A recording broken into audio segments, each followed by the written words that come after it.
Welcome back to The Nation at 5, and the political war awards continues over Akhilesh Yadav's remark comparing monks to the mafia. Now, a prominent Hindu group has accused Akhilesh Yadav of spreading venom against the Hindu community in pursuit of his vote bank politics. At the same time, the BJP has also hit out at Akhilesh Yadav for spreading venom against the Hindu community, claiming that his attacks show his appeasement mindset to placate his own vote bank. At the same time, the prominent Hindu group has also stated that Akhilesh Yadav is very aware about how mafias operate, given the antecedents of several Samajwadi Party leaders.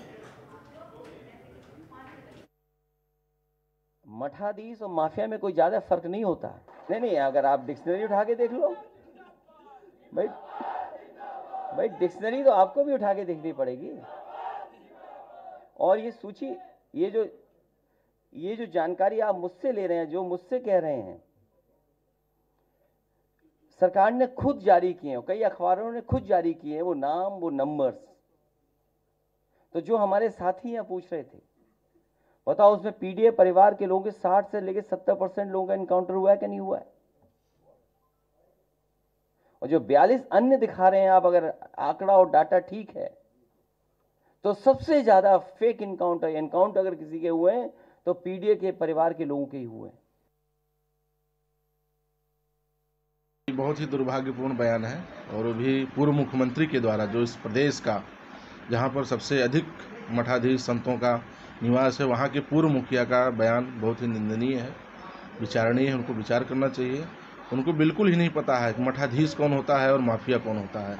Mafia का काम होता है समाज में अराजकता फैलाने का, समाज को प्रताड़ित करने का, समाज को पीड़ा देने का, और मठाधीश जो होते हैं समाज में संस्कृति संस्कार फैलाने का काम करते हैं। मठों के माध्यम से, मंदिरों के माध्यम से संपूर्ण विश्व को शिक्षित करते हैं, संस्कारवान बनाते हैं।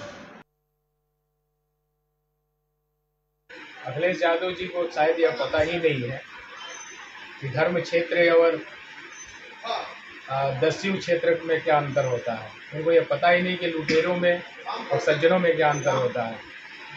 यद्यपि यह बयान किन संदर्भ में कहा गया है, लेकिन किसी भी संदर्भ में कहा गया हो और किसी के ऊपर व्यंग्यात्मक भी कहा गया है, तब भी यह तुलनात्मक दृष्टिकोण से उचित नहीं है। और इस प्रकार की तुलना किसी ऐसे व्यक्ति से जो किसी समय उत्तर प्रदेश का नेतृत्व कर दिया हो, उसके द्वारा कहा जाना बिल्कुल निंदनीय है।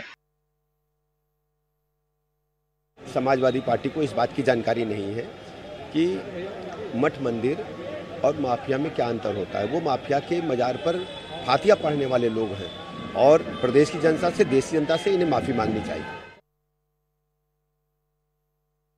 मतलब कि वोट बैंक की मिले ताली, इसलिए हिंदू को दो गाली, हिंदू आस्था पर करो चोट, ताकि मिले वोट बैंक का वोट। और इसी चक्कर में आज जिस प्रकार से कहा गया है कि मठाधीश जो होते हैं वो ज्यादा अंतर नहीं होता उनका माफिया से, क्या किसी और धर्म के लिए कहा जा सकता है? कतई नहीं कहा जा सकता। और आज देखें ना, प्रधानमंत्री नरेंद्र मोदी सीजेआई के घर पे गणेश पूजा के लिए जाते हैं तो ये विरोध करते हैं, पर जब मनमोहन सिंह इफ्तार पार्टी में उस समय के तत्कालीन सीजेआई को बुलाते थे तब वो ठीक था। मतलब गणेश पूजा का भी विरोध, और अब मठाधीश के नाम पर, हिंदू समाज पर, हिंदू आस्था पर चोट करने का काम भी। इसीलिए तो जब राहुल गांधी ने द्वारका का भी मजाक उड़ाया तो अखिलेश यादव जी ने कोई भी इस पर विरोध प्रकट नहीं किया। उन्होंने कहा द्वारका में नाटक करने गए प्रधानमंत्री मोदी। उन्होंने कहा कि मठ और मंदिरों की बात किया कि इस तरीके के लोगों को उनका कहना था कि मठाधीश और माफिया से ज्यादा अंतर नहीं होता है।